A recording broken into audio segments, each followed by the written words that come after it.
Dakilang Ama ng makapangyarihan sa lahat. Maraming salamat, Panginoon, sa umaga ito. Salamat sa biyaya, pagpapala at isang napakagandang panahon na iyong ibinigay sa ating Panginoon. Salamat sa lakas at biyaya mo, Panginoon. Muli lumalapit kami, O Diyos, na humihingi na ang iyong banal na Espiritu, Panginoon, at siyang pumagitna sa kongregasyon namin ito, Panginoon, na magbigay ng pangunawa, magbigay ng pagnanais, Panginoon, na hindi lamang ito marinig, kundi magawa, O Diyos. At maging hamon, Panginoon, sa bawat isa. Ang mensahe nito sa umaga ito. Dalahan ko rin, O Diyos, ang inyong alipin na inyong gagamitin. Lamisan niyo po ang aking bibig. At kayo, Panginoon, na magsalita at maipahayag ang lahat. Bawat katotohanan lamang. Dalangin namin ito, Panginoon, sa lahat po ng inyong iglesia sa umaga ito, sa pangalan ni Jesus. Amen.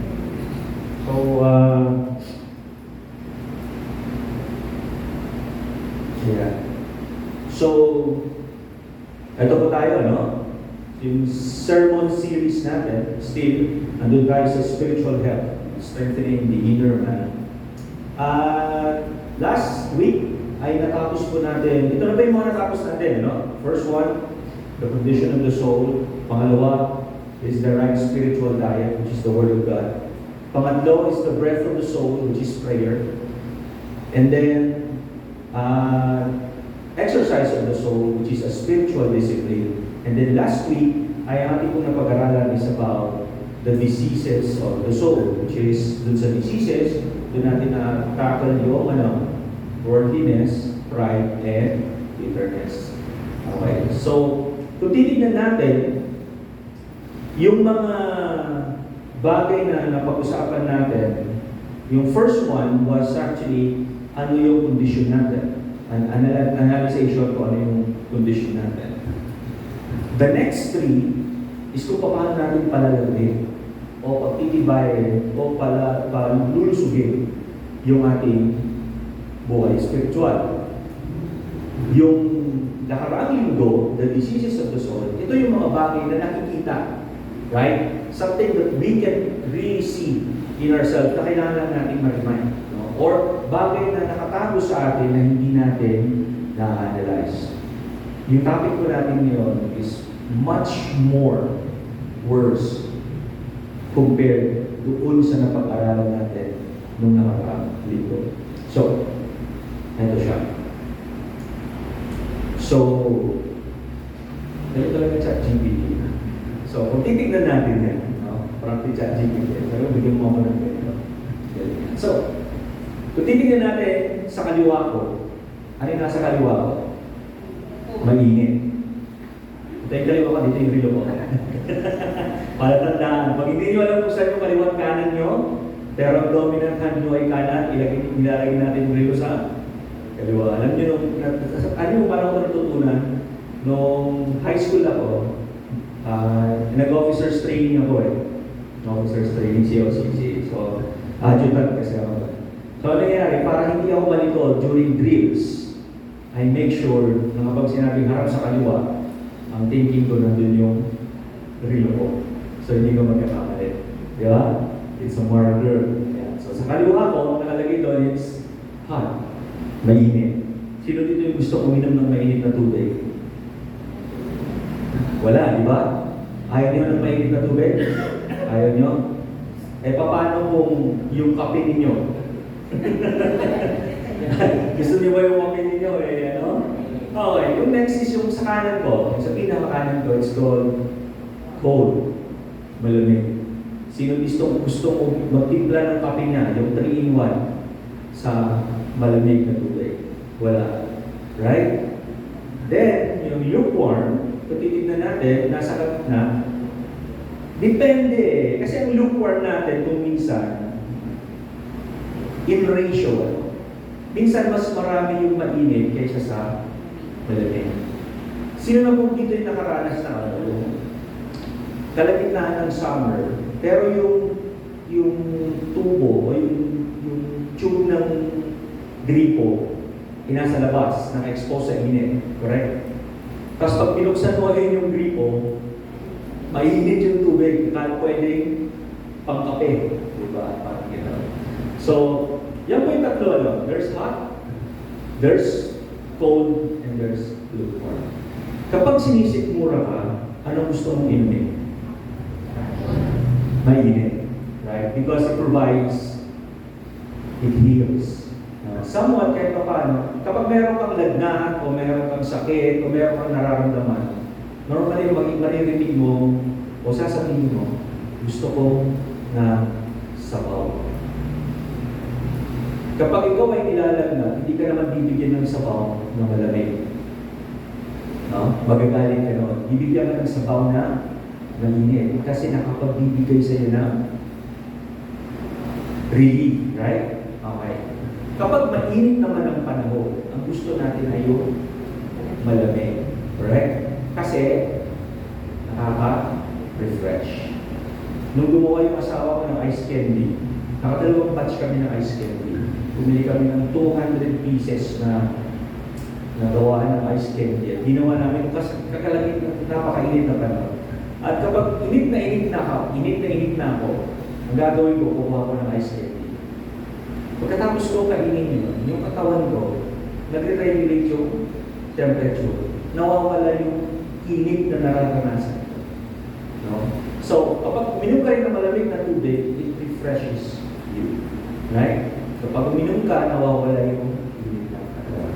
Ngayon ang tanong, kapag may lagnat ka or meron mainit ang panahon, would you like to drink yung maligamgam na tubig?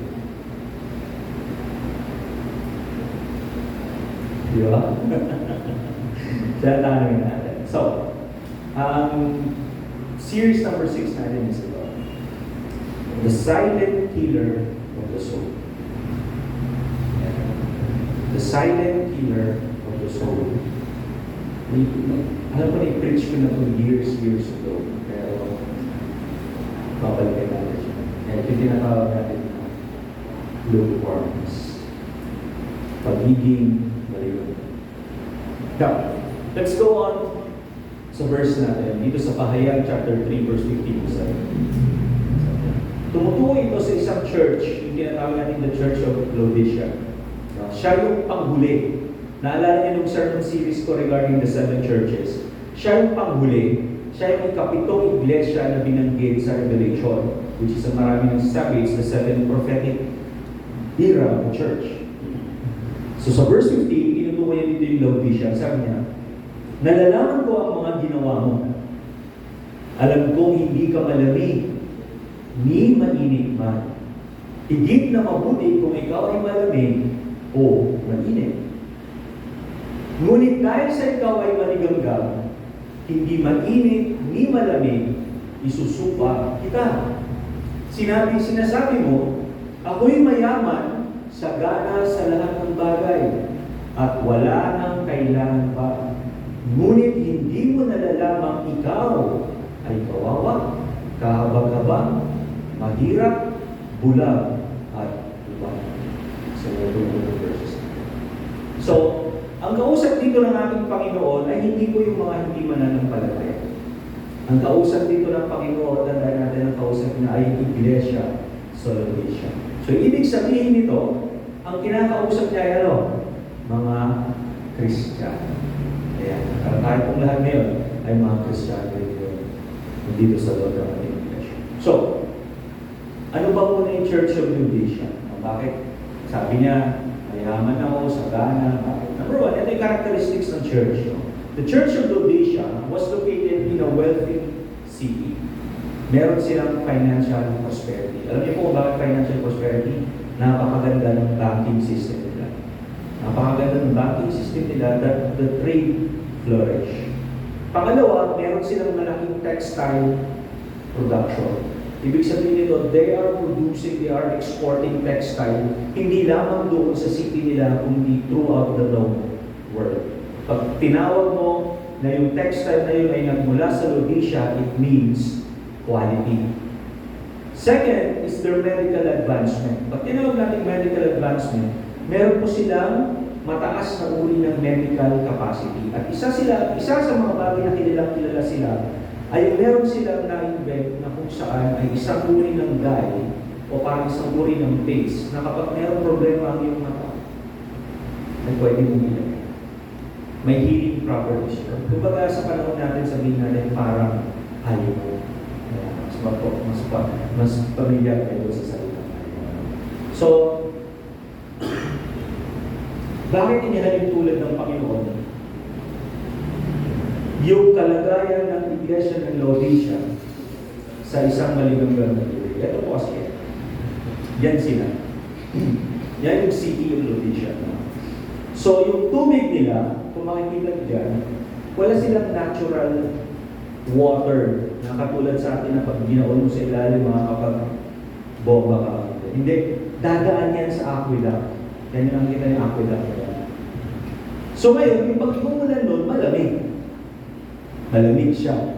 Subalit, para makapasok o umikot yan sa buong syudad, dadaan siya dun sa aqueduct. Kaya pagdating doon, sa mga lugar kung saan kukuha na sila ng tubig, dahil na-expose na sa init, ay nagiging maligamgam na yung tubig. O kaya, maligamgam na yung tubig. Hindi siya mainit, hindi siya malamig, kundi maligamgam.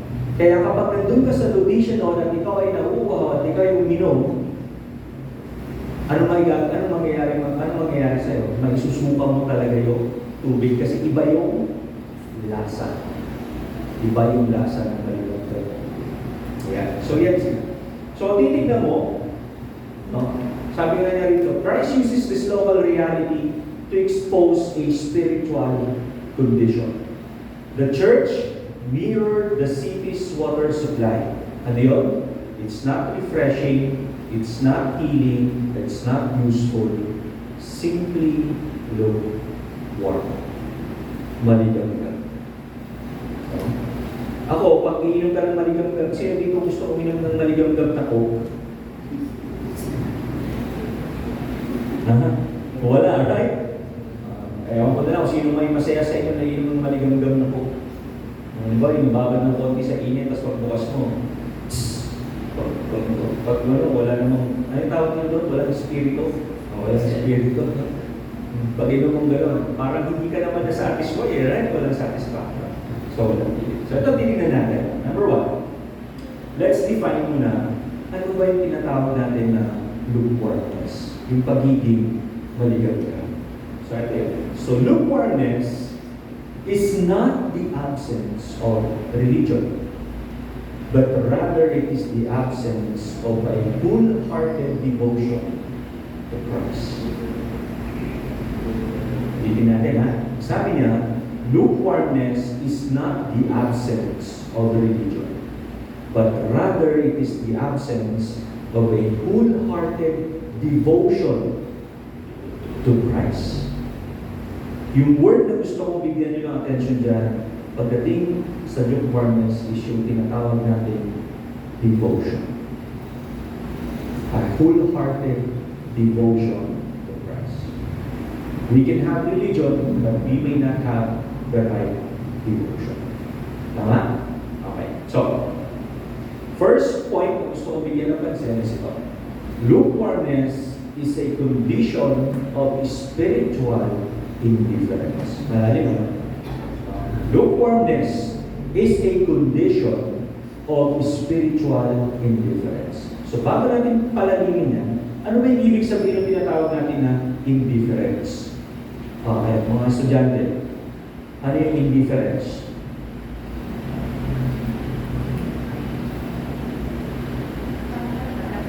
Si Arlo makakasagot nito. Diba Arlo?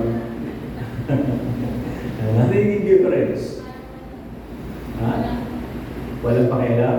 Alright, that's right. Sabi niya dito, the term indifferent or indifference means showing a lack of interest, concern, or emotional engagement with something or someone. It can imply a neutral or apathetic attitude, where a person does not strongly like or dislike a situation, simply not caring one way or another. So, by definition sa Tagalog, yung indifferent pala, ibig sabihin nito ay kawalan ng interest. Wala kang interest. Wala kang concern. Wala kang emotional attachment or engagement Someone parang gusto mo lang maging neutral. Tabla. Tatabla ka lang doon sa kalagayan. And that's someone na tinatawag niya merong apathetic attitude. Indifference. So, parang ganito lang yan. Sabihin natin sa isang mag-asawa or sa isang magkasintahan, kung babasahin natin, sasabihin ng babae, parang nawawala na ng interest yung boyfriend ko sa akin. Parang wala na siyang concern sa akin. Parang wala na kaming emotional attachment sa isa't isa. Kapag sinabi mo gano'n yung definition, it means nagiging indifferent na siya. Nawawala na siya. Yes. Paano natin ipapasok yun sa isang Kristiyano? Paano natin ipapasok na ikaw ay isang maligamgam na Kristiyano and you are already, sabi niya dito sa akin, sabi niya, meron ka ng kondisyon or spiritual indifference. Meron ka na palang spiritual indifference. So, number one, a lukewarm believer is not openly rejecting Christ. Okay? A lukewarm believer does not openly reject Christ. Hindi niya ipinahahayag, hindi niya sinasabi, hindi niya pinapakita na sa kanyang buhay ay itinatanggi niya si Kristo. That's a lukewarm. Pangalawa, nor is he or she passionately pursuing Christ. So, hindi niya ipinapakita, hindi niya inire-reject si Jesus Christ openly, at hindi rin niya ipinapakita yung kanyang passionate desire. Kumbaga wala kang makikita sa kanya na sasabihin mong tumalikod na siya sa pananampalataya. Pero wala ka rin makikita sa kanya na lumalago siya sa pananampalataya. Walang nangyayari, kumbaga parang alam niyo yung word na nandun lang ka lang talaga sa middle ground. Nandun ka lang sa middle ground. Then, sabi niya dito, he occupies a dangerous middle ground. Why? Kasi, ang mananampalatayang lukewarm, that doesn't really care anything at all, he has enough or she has enough Christianity to feel comfortable. Masaya na siya doon. Masaya na siya sa buhay niya, yung kanyang buhay pananampalataya, masaya na siya doon sa kanyang kalagayan. Masaya na siya doon sa point kung nasan siya ngayon. That's lukewarmness. That's indifference. Babalikan ko yung definition natin ng indifference. Ang sabi natin sa indifference, it means you're showing lack of interest, lack of concern, and lack of emotional engagement.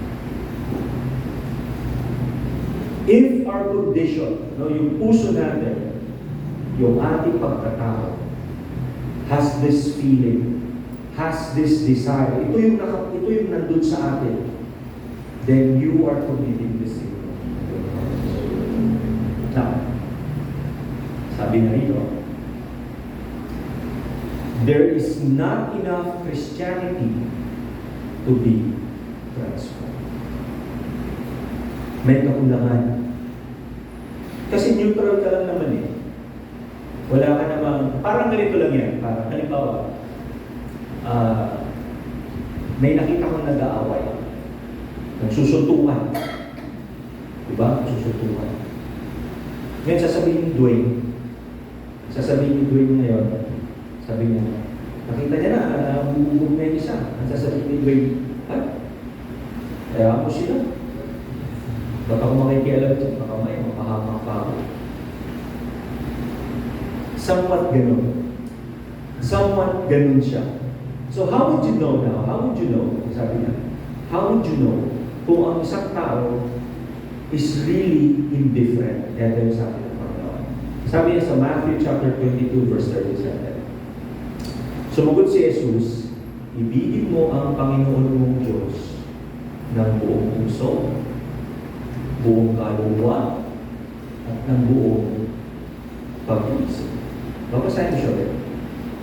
Buong puso, buong kaluluwa, at buong pag-iisip. Hindi niya sinabing bahagi ng puso, konting bahagi ng iyong kaluluwa, o konting bahagi ng iyong pag-iisip. Sinabi dahil ng ating Panginoon Jesus, sabi niya, love the Lord your God with everything. Yung kabuuan mo. Yung kabuuan mo. And if you are indifferent, no? Kung ikaw ay indifferent, hindi mo mabubuo o magagawa yung sinabi na yan ng ating Panginoon Jesus. You will never reach the level na kung saan, or you will never reach the stage na kung saan magagawa mong ibigin ng Diyos mo ng buong puso, buong kaluluwa, at buong pag-iisip. And that's the biggest challenge of our Christian. Now, ano yung mga symptoms of spiritual indifference? Ano ba yung mga possible na makita natin? Number one, prayer becomes a routine. Tandaan natin, no? Lukewarmness is not the absence of religion. The absence of religion niya. Kaya sabi niya doon, your prayer becomes a routine. Para ka ng, sabihin natin, para ka ng sa ating sa mga Catholics na kung saan meron kang sinusunod na tawag doon, dasal or rodina or anything, it becomes a routine. Kapag routine ang pananalangin natin, it doesn't have any power. Walang kapangyarihan ng pananalangin. Pangalawa, worship becomes mechanical. Sa worship team.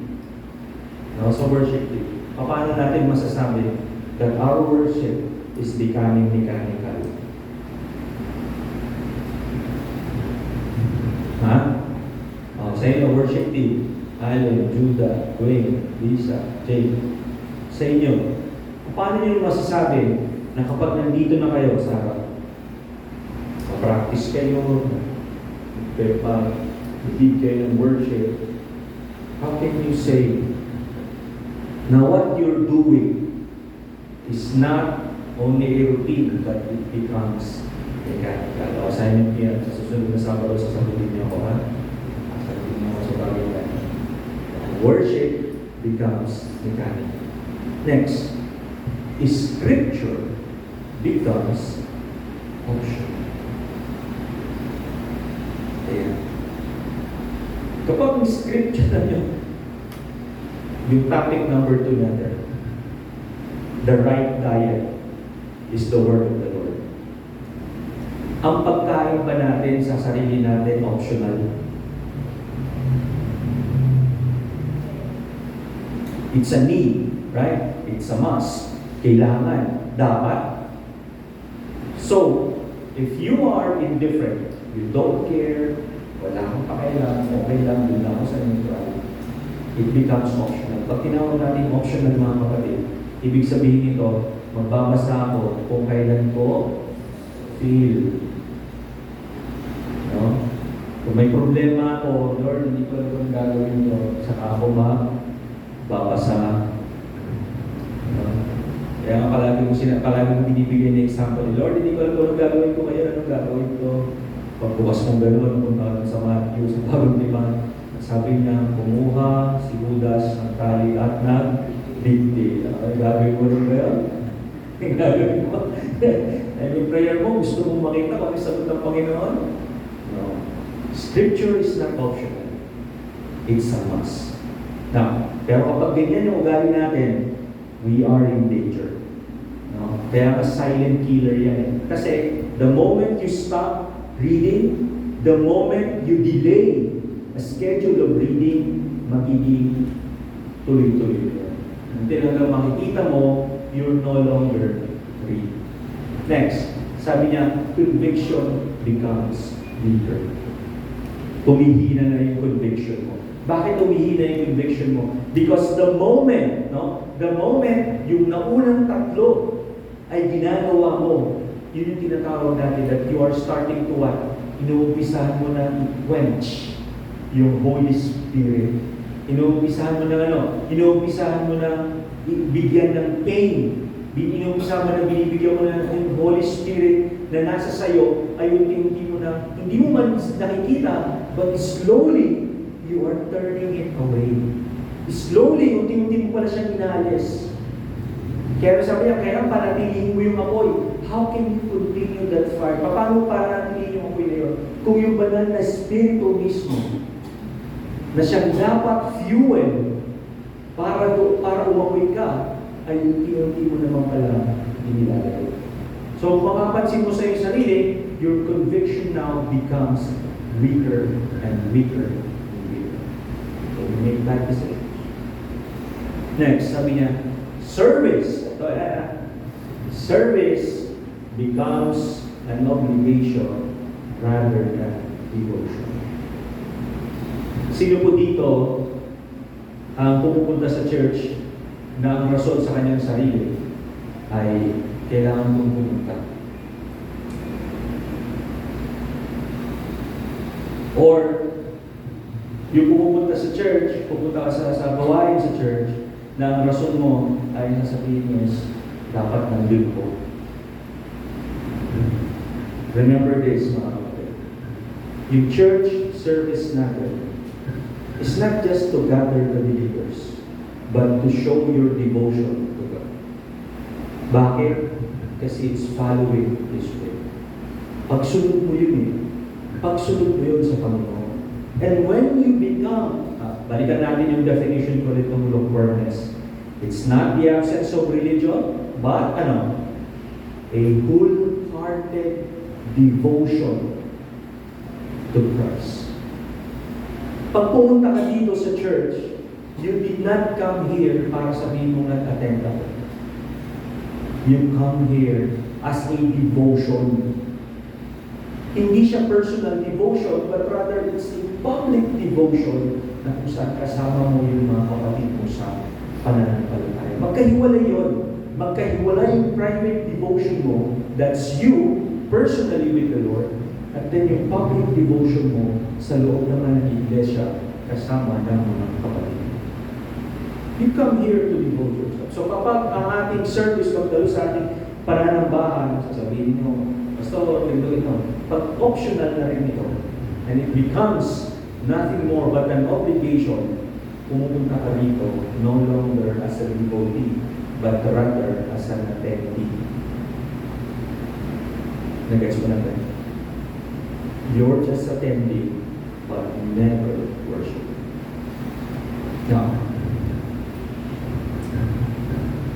sabi niya, the greatest threat to many believers is not an open rebellion.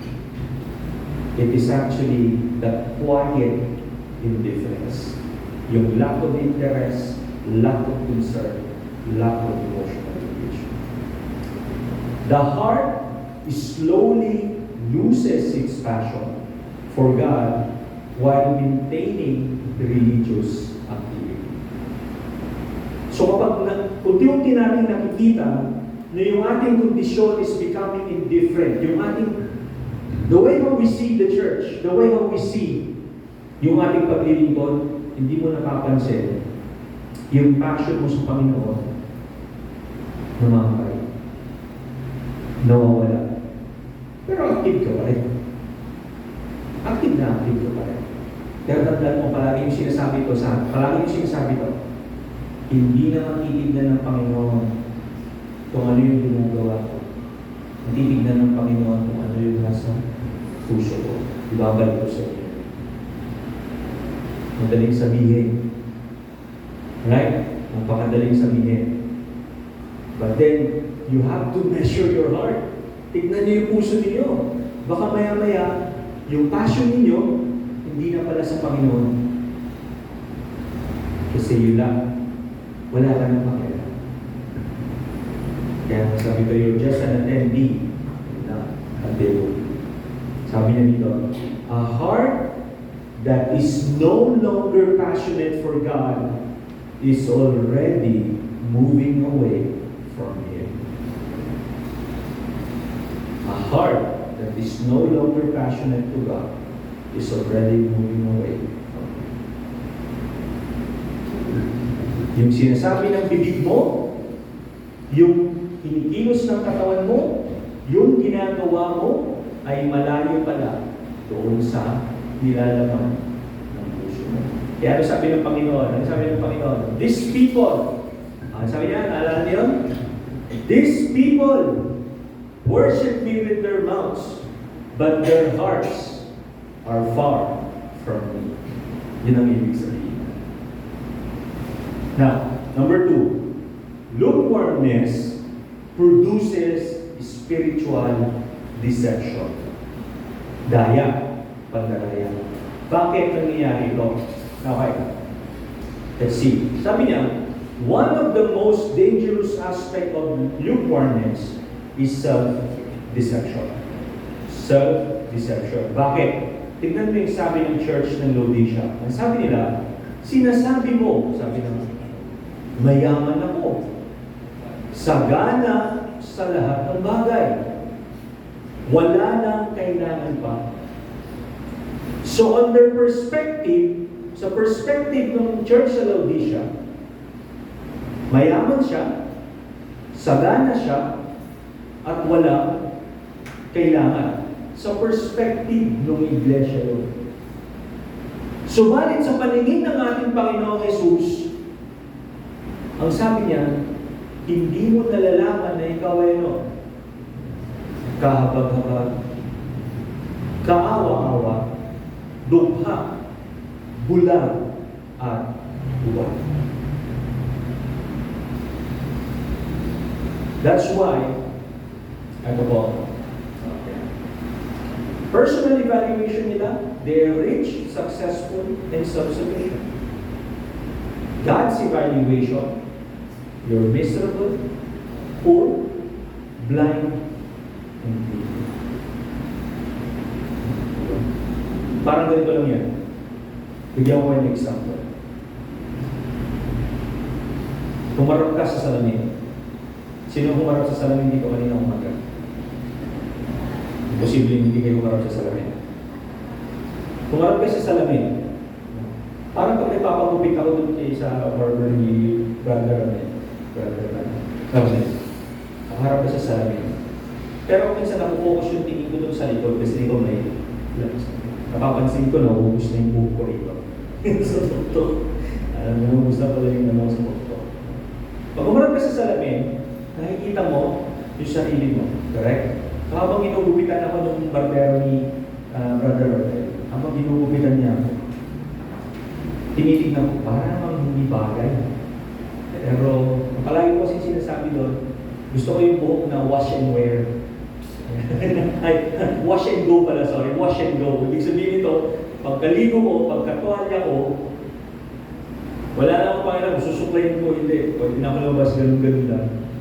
Lagay na. Ganun yung gusto kong buhok eh. Wash and go lang. Wala namang shampoo, wash and go lang. Ganun lang yung gusto kong buhok. So pag tinitignan mo yun, sasabihin mo, habang tinitignan mo yun, ang pangit naman ng pagkakagawa. Pero pag alis mo nakabalot sa'yo, yung ano tawag doon, takip sa'yo, ay nakabalot na tissue dito mo, at tinabot niya sa'yo yung ano, makikita mo, pogi pala. Parang gano'n. Ano, pag tinignan mo gano'n, makikita mo, ay, bagay pala. Yung evaluation mo, iba doon sa resulta. Expectation versus reality. Ang nakikita ng nag-uupit ay yung bagay na babagay sa'yo. Shape ng mukha mo, no? Sa maraming aspeto hindi mo consider yung nag-uupit. Pero ikaw nakikita mo lang kung ano yung aspeto na gusto mo. Kasi ang nasa isip ko yung mukha ng artista. Pero nakaharap ka doon sa salamin, nakikita mo, parang bumabagay sa akin ito. Ito yung mukha ng gupit na hinahanap. Kaya kung makikita natin, our personal evaluation is far from God's evaluation. Magkaiba yan. Ito sabi niya, the greatest problem was not weakness, the greatest problem was ignorance of their weakness. Yan ang problema ng church ng Laodicea. Hindi ang problema yung kahinaan nila. Ang problema, hindi nila makita yung kahinaan na yun. Now, sabi natin yung matigas ang totoo.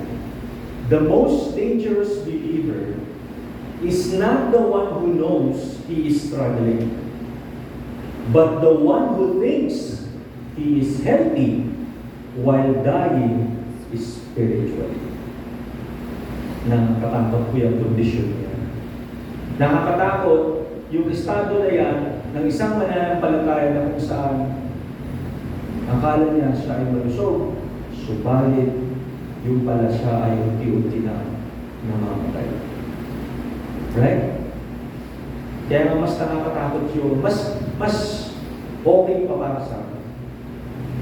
To know your limits, to know kung ano yung kakulangan mo. That you will acknowledge na kailangan mo si Kristo dahil hindi mo magagawa yan. Rather than a person or a believer who thinks that he is spiritually dead. Now, sabi niya dito, lukewarmness distorts spiritual self-awareness. It creates confidence without holiness. It is activity without intimacy. It is a religion without transformation. And many believers, measure themselves by activity while Christ measures them by devotion. Bakit kaya? Minsan, naalala ko ito, tinatanong ko ito sa inyo nun.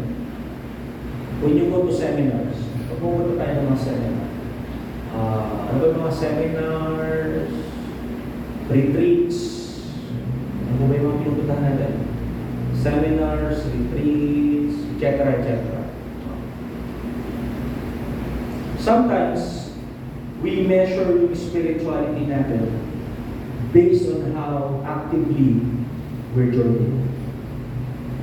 Tama ako mali? Tama ba ako mali? Tama, right?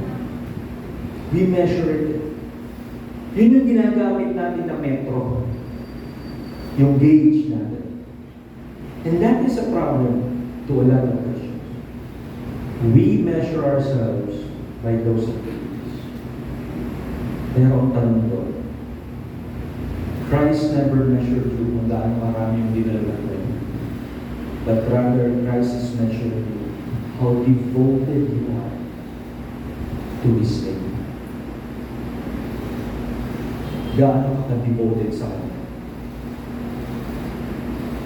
Sabi ko sa iyo, may mga kapatid, mga ibang mga kasamahan natin. Yesterday, pa-check up kami dito anak ko. So iniwan ko yung ina ko sa medical city. And then nag-park ako dito sa may tropical. Kasi libre yung parking. Nandun ako, nagpa-park ako doon. May pumarada sa harapan ko na isang kotse. Sa isang kotse. So, tapos kasi Pastor Larry at kami, we're discussing kasi next Saturday ay nasa Cavite kami. So, nag-uusap kami kung paano yung gagawin namin. And then while nandun ako, makausap ko siya, napatingin ako dun sa kotse. And then, maya-maya, may babae nag-drive. And then, maya-maya ako, ang dami, from McDonald's, umano sila, lumabas sila. They're wearing some sort of uniform now. Then sabi ko, ano yung nakasulat niya? Tinitigan ko yung ano, kasi nasa labang siya sa akin.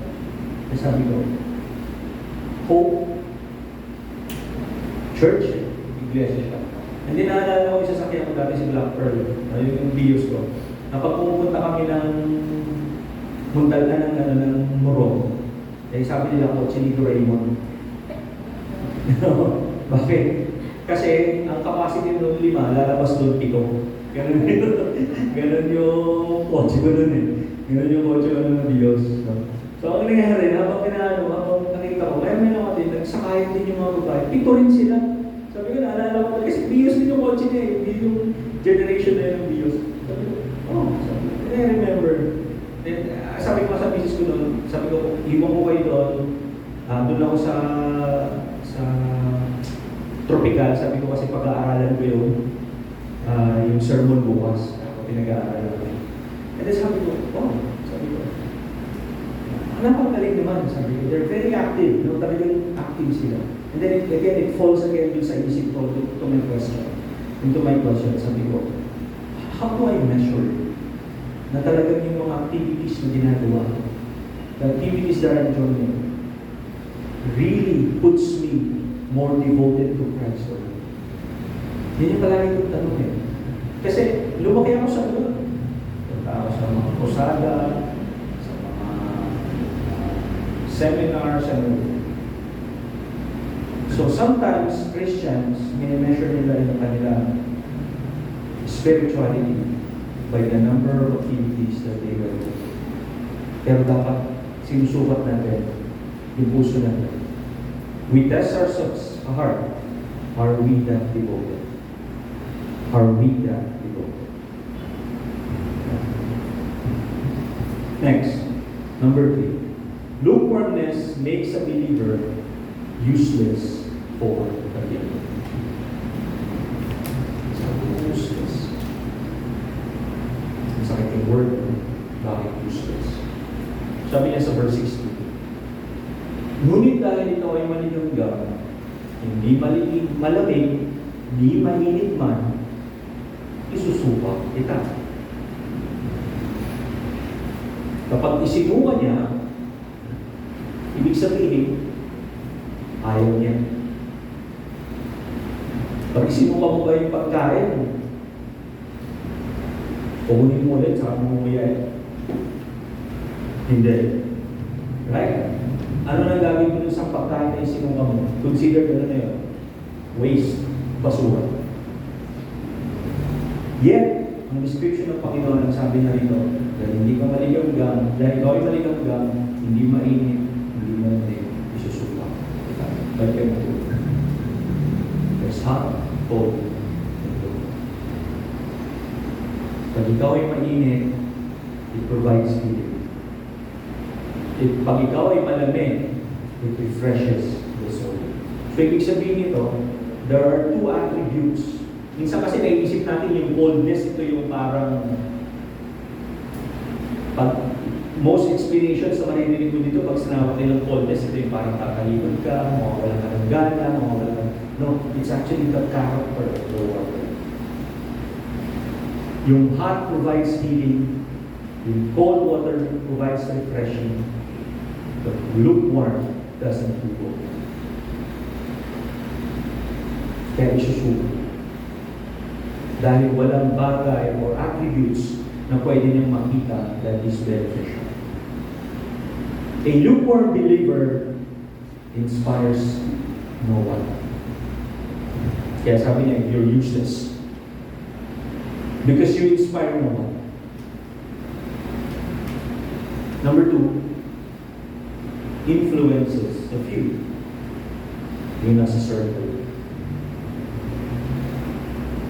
Number 3, it produces little fruit. It produces little fruit. Pang-apat, it reflects little of Christ. Napakaliit. Ano yung napansin niyo dyan? No one, few, and little. Yung mga bagay na yun shows into a lukewarm belief. Walang nai-inspire sa'yo. Diba, si Dwayne. Si Dwayne. Ito palagi kong naalala. Diba, si Dwayne. Si Dwayne, nung una, hawak lang niya ito. Right? Na-inspire si Arlo. Siya ang ipapalit sa'yo ngayon. Kasi na-inspire ka. But the lukewarm believer doesn't inspire no one. Alam mo bakit wala siya na-inspire? Bakit sa tingin niyo, ang lukewarm believer wala na-inspire? Sa tingin niyo bakit? Balikan natin yung definition ng una. Ano yung definition natin sa una? He does not care. Wala siyang pakialam. Kaya he doesn't inspire anyone. Wala siyang nai-influensyahan. Hindi naman sa wala siyang bunga. Meron din kukunti. Meron din namang konting pagka-Christ-likeness. Diba? Palagi nakangiti. Pag tinabitan mo,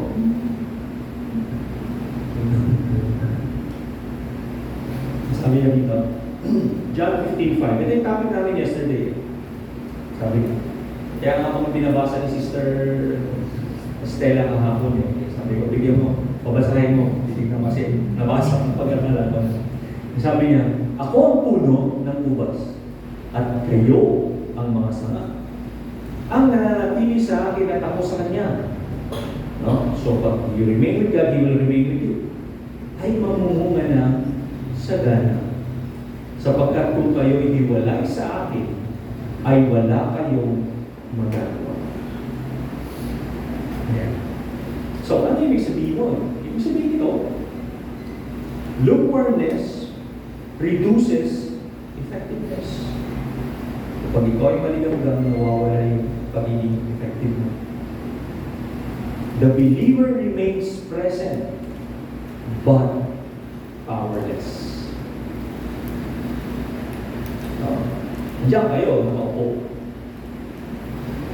Di ba yung sabi ng Panginoon? Sabi ng Panginoon na, but denying the power thereof, yung maalala ko rin. Nananatili yung mananampalataya, sinasabi niya na kay Kristo siya, but powerless. No power. Next, religious, but unfruitful. Naalala ko ito, guest speaker ako sa yung lugar na yun. Sa bundok. Hindi po sa Inigan, sa base camp. Kasama ko ba doon sis? Guest speaker ako sa base camp. Ang topic nila is about yung discipleship. So, anniversary nila. And then, nakaupo kasi doon yung song leader. Nakaupo doon yung song leader. So, since it's about discipleship, sabi ko sa kanya. So, I mentioned about fruitfulness. Ano yung dapat mong kakaroon? And then, sabi ko sa kanya, kapatid, sabi ko, ikaw kapatid. Sabi ko, pasensya ka na, ikaw yung palagi ko nakakausap. And then, sabi ko sa kanya, kapatid, tatanungin kita.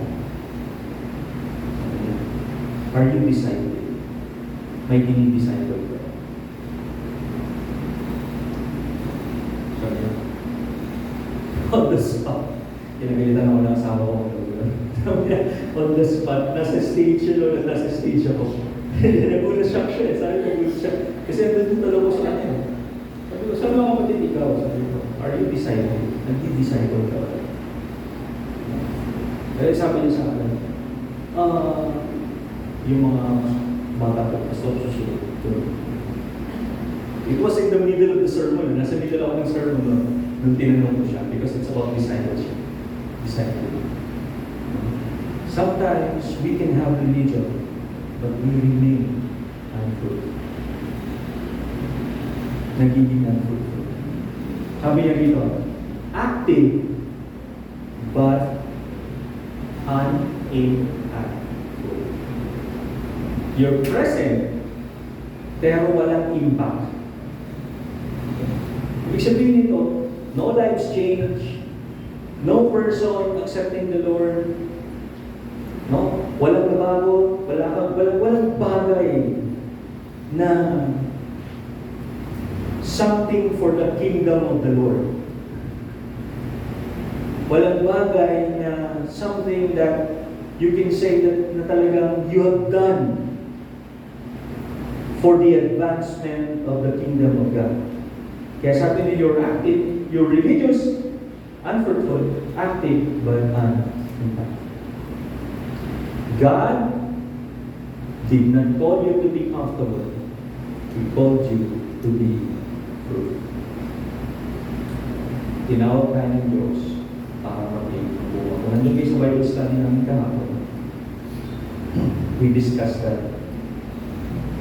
in detail. Ano yung pag-ibig ng lahat tayo ay tinawag ng Panginoon, lahat tayo ay sama. Kung ang Diyos ang tumawag sa iyo, Diyos din ang mag-aalis sa iyo. Right?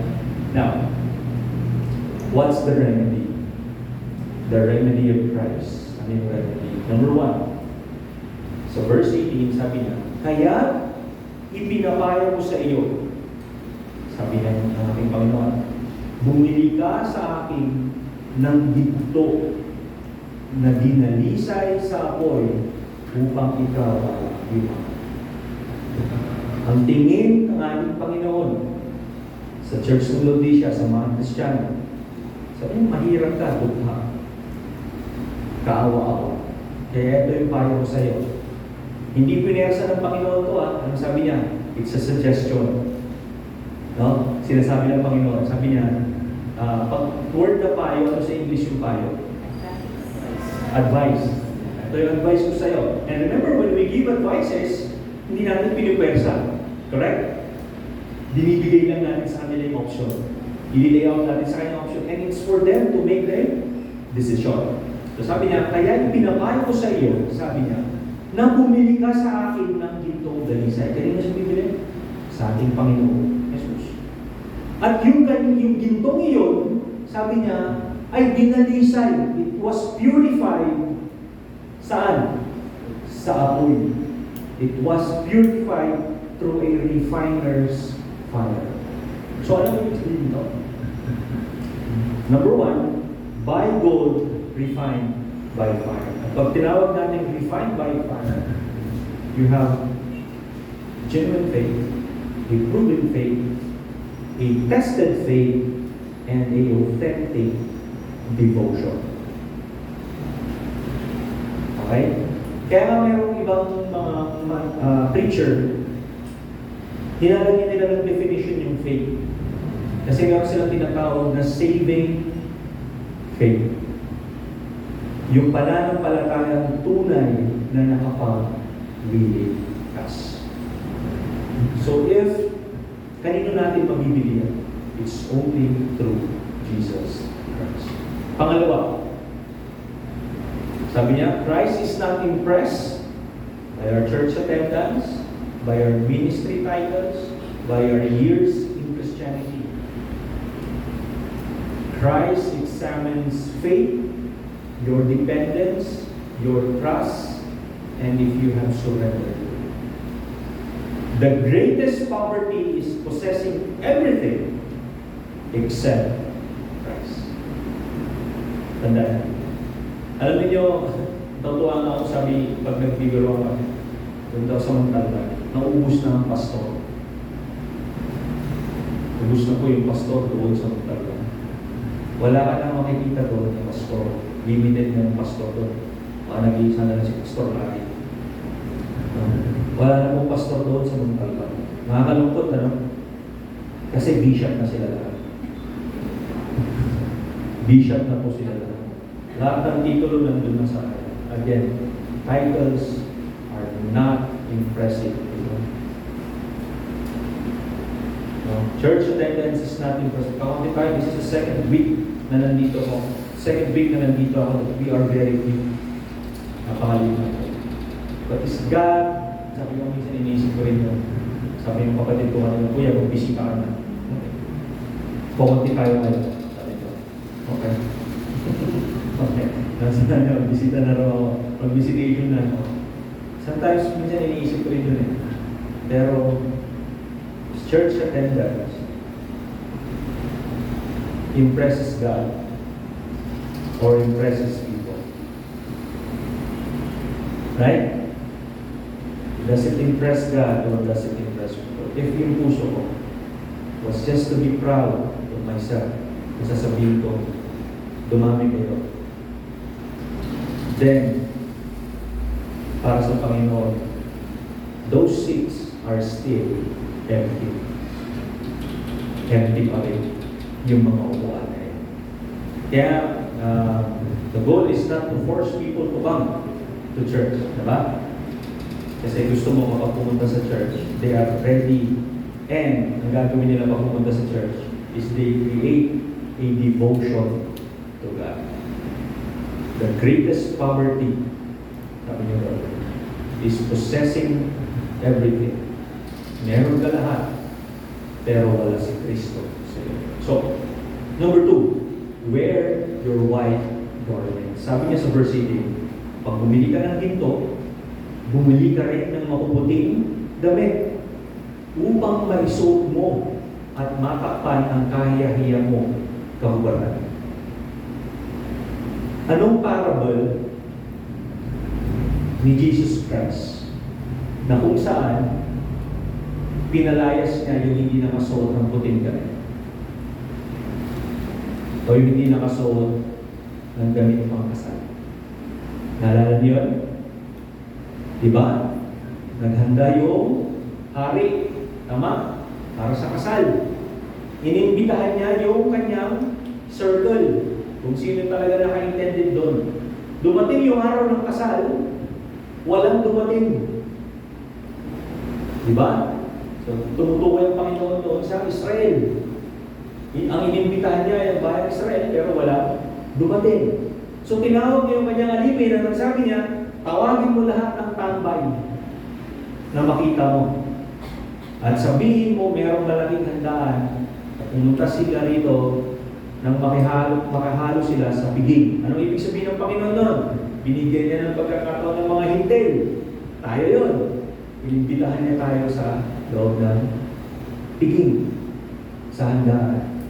So, nung dumating yung mga tao doon, alam nila, then in-announce na pupuntahan nila ay kasalan, kasiyahan. So, hindi ka pupunta sa kasalan na nakasando.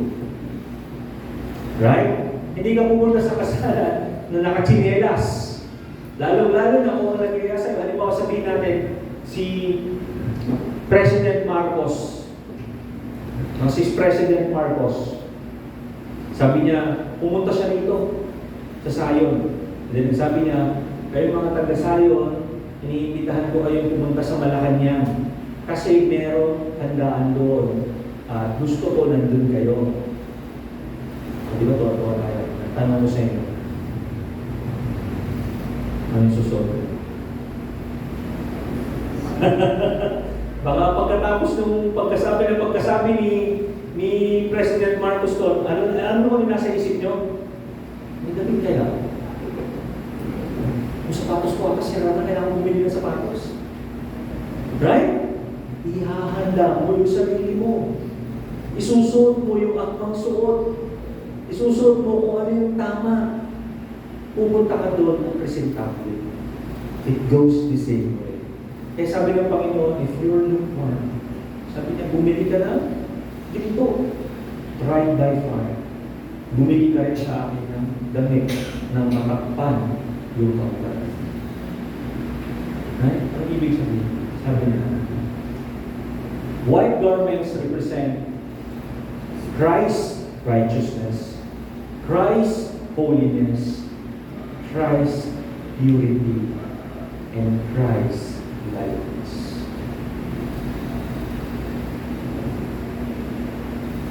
Yung puti na isusuot mo, hindi mo righteousness, hindi mo holiness, hindi mo purity, hindi mo likeness. Kailangan nandoon palagi si Christ. It's Christ's righteousness, Christ's holiness, Christ's purity, and Christ's likeness. Sabi doon, many believers spend more time improving their image than pursuing holiness. Talk to them. Minsan, takot na takot tayo sa imani natin. No? Takot na takot tayo na baka may masabi yung tao, may masabi yung makapanakit ka ng damdamin, may magtampo sa'yo, may mga bagay na hindi maganda. Tanong ko doon. Sometimes, doon na masyado napipressure ang maraming tao. But you have to make a decision. Will I improve my image sa labas? Or will I improve my pursuit to holiness? Diba? It's just a simple decision. Yeah. Number 3, apply eye salve. Ito yung sinasabi ko kanina, yung gamot na na-invento nila. Pinapahid sa mata. Bakit? Kasi sabi niya sa 3:18, bumili ka ng ginto, bumili ka ng damit, pero sabi niya, bumili ka rin ng gamot sa mata. For what reason? Para ipahid mo at ikaw ay makakita.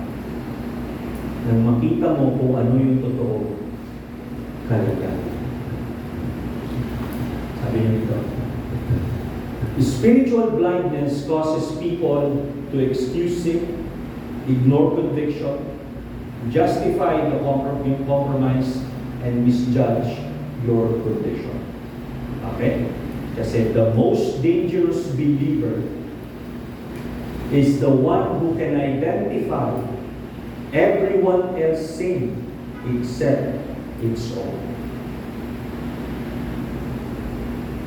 Miniwala kayo dyan? Nakakatakot yan kapag ganyan ang kalagayan mo. No? You can identify everyone yung ginagawa nilang mali. Pero hindi mo ma-identify yung kalagayan. Right? You can see them, but you cannot see yourself. Yan yung sinasabi ng Panginoon. Na bago mo punahin yung iba, alisin mo muna yung nakaparasa. It's not about calling out people, but rather yung wala kang makita na tao. Pag wala kang nakikitang tama sa kahit anong bagay, and what you can see, ang nakikita mo lang palagi, there's nothing wrong maging critic. But if ang nakikita mo lang is everything about you, and then you're measuring with you, then nagiging problema mo. You are becoming spiritually blind. Now, this should be a prayer. Dapat ito ay isang panalangin. Sabi niya sa awit 139:23-24. Tignan niyo ito, panalangin na ito ni David. Awit ni David, we should be praying this. Ang sabi niya, siyasatin mo ako, O Diyos, at alamin mo ang aking puso. Subukin mo at alamin ang aking mga iniisip. Tignan mo kung may masama akong gawain at patnubayan mo ako sa daang walang.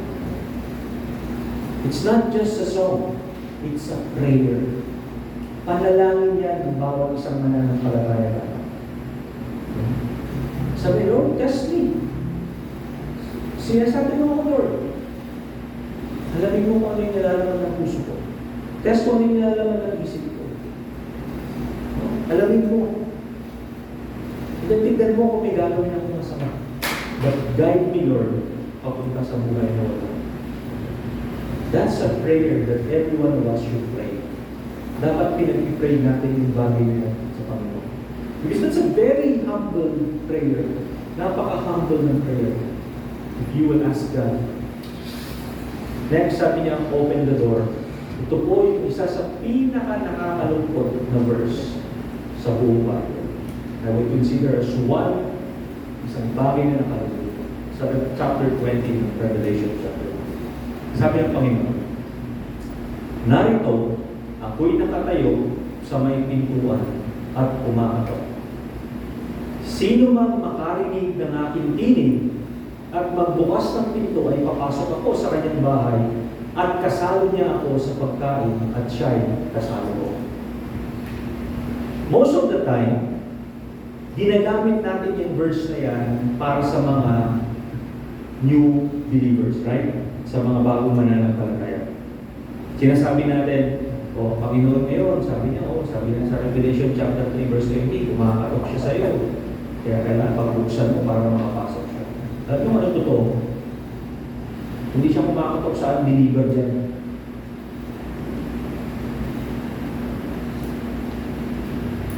Imagine that. Imagine it. Christ is knocking doon sa isang Kristiyano. Right? Si Jesus yung kumakatok doon, He's not knocking doon sa sinner. Hindi siya kumakatok doon sa unbeliever. Kumakatok siya sa isang mananampalataya. Kaya nakakalungkot yung verse na yan. Nakakalungkot yung verse na yan. Because it defines the condition. No? Sabi niya, Jesus is outside of His own church. Christ is not inside the church. Christ is outside the church. Nasa labas siya ng church. Parang ganito lang yun eh. Parang nilak na natin yung pintuan doon. Umpisa na tayo mag-worship service dito. Yung speaker natin si Jesus Christ, nandun pa rin siya, takot siya. Wala na. Bubukas. Tayo rito, nagkataas-taas na tayo ng kamay na rin. Right? Sabi niya dito, religion, programs, activities, wealth, but no fellowship with Christ. Right? Meron tayong religion, our group, PMC. Marami tayong programa, right? Dami natin ginagawa ng programa. I design a lot of programs. Gumagawa ko lang iba't ibang activities natin. Meron tayong pera. Hindi man ganun karami, pero we'll survive it. More than enough compared dati. The big question is it in this church, sa loob ng iglesia nito, we have a good friendship with Christ? Yan ang nakita. In your personal lives niyo, do you have a good friendship with Christ? The tragedy of Laodicea was not that Christ left the church. It was that the church learned to function without Him. Nagets mo ninyo? Right?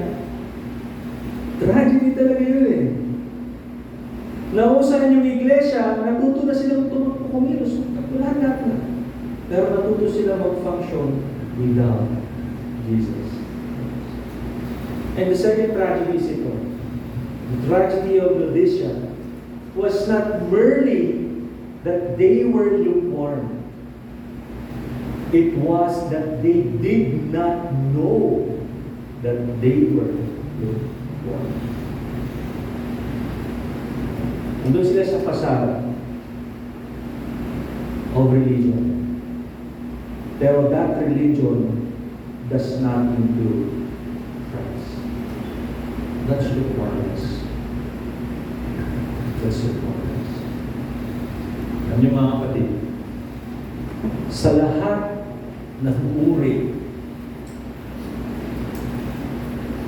ng pag-assess natin sa ating sarili, ito yung pinakamahirap mo i-assess.